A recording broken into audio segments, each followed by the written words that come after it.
Tout le monde pensait que ce récit tiendrait. Il s'est effondré en quelques heures. Officiellement, l'histoire était simple.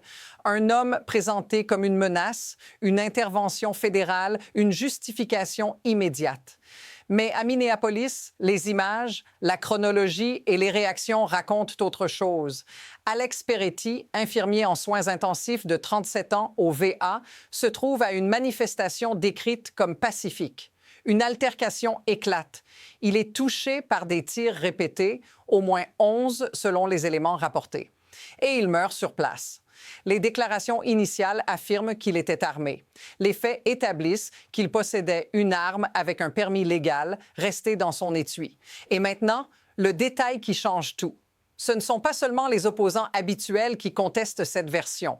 Des figures MAGA, des influenceurs conservateurs, même des défenseurs du deuxième amendement commencent à se désolidariser publiquement. Mais voici la vraie question pour vous. Quand un récit officiel perd le soutien de sa propre base, que révèle ce moment précis, et jusqu'où cela peut aller?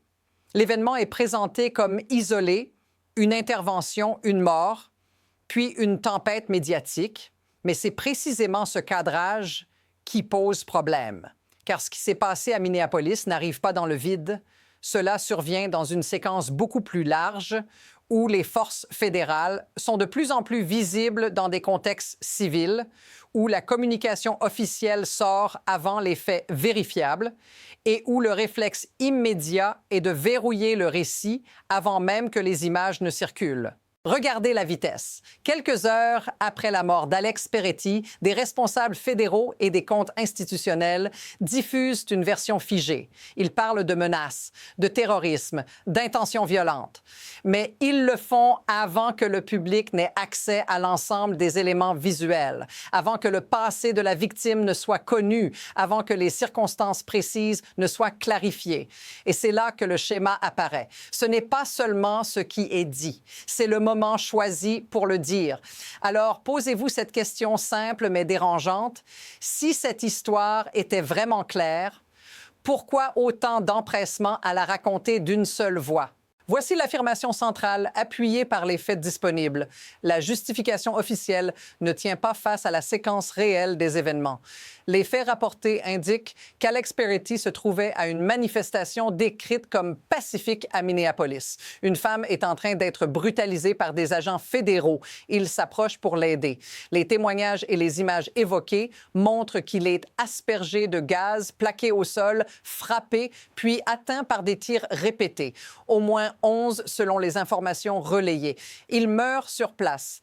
Les mêmes sources précisent un détail clé. Il possédait une arme avec un permis légal de port dissimulé, mais cette arme serait restée dans son étui pendant toute l'intervention. Aucun tir de sa part, aucun geste montrant une menace immédiate. Ce point est même reconnu par des commentateurs pourtant favorables au deuxième amendement. Maintenant, observez ce qui manque dans la version officielle initiale. Aucun responsable ne décrit clairement le moment précis où la force létale devient inévitable. Aucun élément public ne montre une arme pointée. Aucun avertissement audible ne vient combler ce vide. Ce silence-là est lourd de sens. Et il prépare la suite. À partir de là, la situation ne se stabilise pas. Elle s'aggrave, très vite.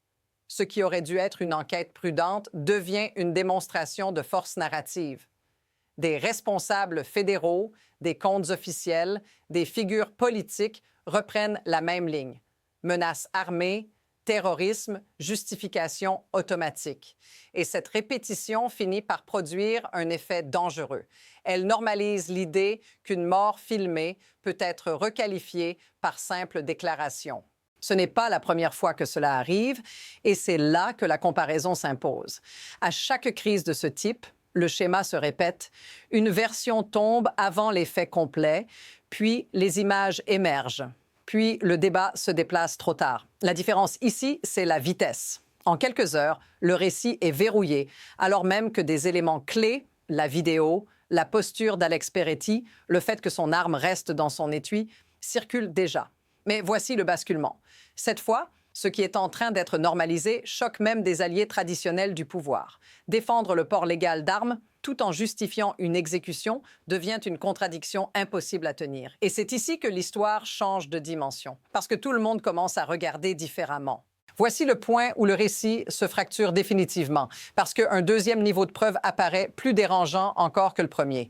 D'un côté, des déclarations affirmant qu'Alex Peretti représentait un danger imminent. De l'autre, des éléments précis rappelés publiquement, y compris par des voix conservatrices. Il ne sort pas son arme, il ne la touche pas. Il est aspergé de gaz alors qu'il aide une autre manifestante à se relever. Son téléphone est dans une main, l'autre est vide. Même certains commentateurs habituellement alignés sur la ligne sécuritaire le reconnaissent. L'un d'eux écrit que l'homme semble avoir été désarmé avant d'être abattu. Un autre souligne l'évidence. Quelqu'un qui planifie une attaque ne se comporte pas ainsi. Il ne s'expose pas. Il n'intervient pas pour protéger quelqu'un d'autre. Il ne reste pas passif sous les coups. Et c'est là que la contradiction devient impossible à ignorer. Le discours officiel parle d'intention meurtrière. Les faits décrivent un enchaînement où la force létale précède toute menace visible. Une fois que vous voyez cette dissonance, vous ne pouvez plus la dévoir. Et à partir de ce moment précis, toute la suite du récit prend une autre couleur. À ce moment-là, tout s'accélère. Pas une évolution lente, un empilement de crises presque simultanées. D'abord, au Congrès. Des responsables républicains eux-mêmes demandent officiellement que les dirigeants d'ICE, de la Border Patrol et du DHS témoignent devant une commission. Ce n'est pas une initiative marginale, c'est le président républicain de la Commission de la sécurité intérieure qui envoie une convocation formelle exigeant des réponses publiques. Ensuite, le front budgétaire. Au Sénat, des élus démocrates annoncent qu'ils refuseront tout texte de financement incluant des fonds supplémentaires pour le département de la sécurité intérieure, ICE et la Border Patrol. Le risque est immédiat. Un blocage, voire une paralysie du gouvernement fédéral. Le calendrier est serré, les votes approchent, la pression monte. Et pendant ce temps, sur les réseaux officiels, la communication ne ralentit pas. Des comptes institutionnels continuent de qualifier l'homme tué de terroriste, alors même que les images et les témoignages circulent déjà massivement. Le fossé entre ce que les gens voient et ce qu'on leur dit s'élargit à vue d'œil. 3 fronts, politique, budgétaire, narratif. Aucun ne semble sous contrôle. La question devient alors inévitable. Que se passe-t-il si cette dynamique ne s'arrête pas maintenant? Et maintenant, sortons un instant des déclarations, des communiqués et des luttes de pouvoir pour revenir à l'endroit où cette histoire vous touche directement. Parce que ce qui s'est passé à Minneapolis ne reste pas à Minneapolis. Si vous manifestez pacifiquement, si vous êtes témoin d'une injustice et que vous intervenez, si vous exercez un droit légal reconnu, ce moment vous concerne. Alex Peretti n'était pas une figure publique, pas un militant professionnel, pas un provocateur. Les faits rapportés décrivent un infirmier en soins intensifs, travaillant avec des vétérans, quelqu'un habitué à agir quand une autre personne est en danger. Ce jour-là, il fait exactement cela. Il aide une femme à se relever. Il ne fuit pas. Il n'attaque pas. Et pourtant, il ne rentre jamais chez lui. Imaginez ce que cela signifie concrètement pour les soignants, pour les familles, pour ceux qui pensent encore que respecter la loi suffit à vous protéger. Ce n'est plus une discussion abstraite sur la politique ou la sécurité. C'est une question de seuil, le moment où des gestes ordinaires deviennent potentiellement mortels. Si cette sensation vous paraît familière, dites-le dans les commentaires.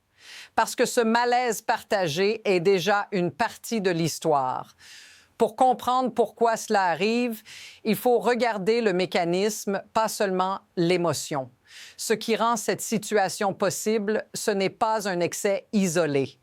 C'est un système d'incitation. La force fédérale est déployée dans des contextes civils, puis protégée par une communication immédiate et centralisée. Le récit sort avant l'enquête.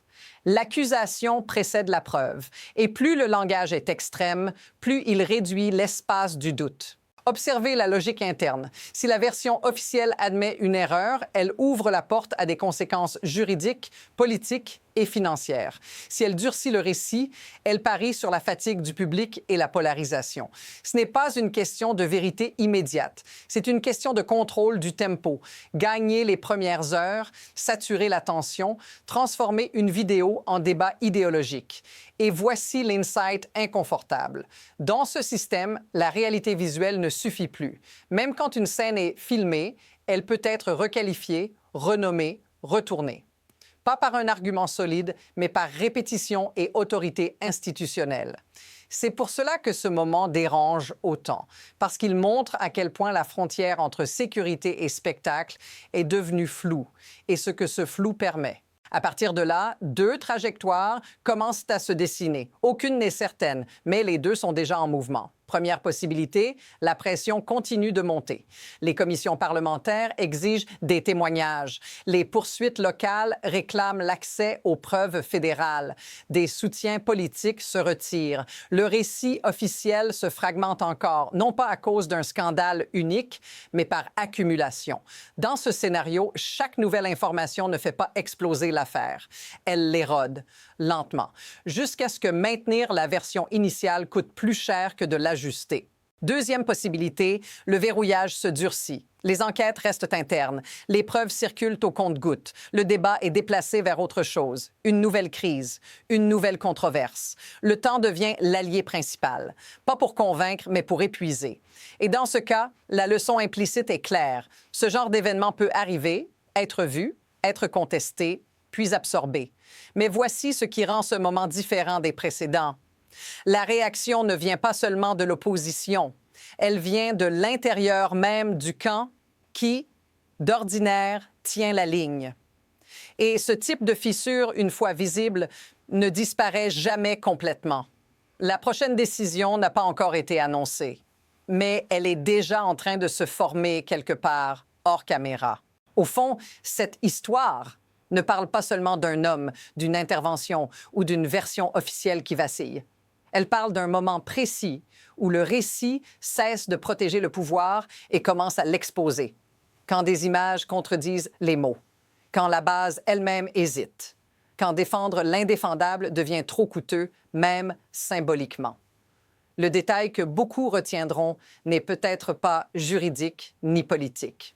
C'est cette scène simple, presque banale, un homme qui intervient pour aider quelqu'un d'autre, en plein jour, sous des caméras, et qui n'en ressort pas vivant. Tout le reste, les communiqués, les accusations, les justifications, vient après, et paraît soudain fragile. Voici la phrase qui refrème tout. Ce n'est pas la violence qui choque le plus, c'est la tentative de la rendre normale. Parce qu'une fois que cela devient normal, le seuil se déplace pour tout le monde. Et c'est là que la boucle se referme ou s'ouvre. Car ce que vous avez vu ici n'est peut-être qu'une couche d'une histoire plus large, encore en train de se révéler. Si vous voulez suivre ce qui vient ensuite, comprendre comment ces récits se construisent et comment ils se fissurent, restez là. La suite ne se jouera pas dans un communiqué, mais dans ce que personne ne pourra totalement contrôler.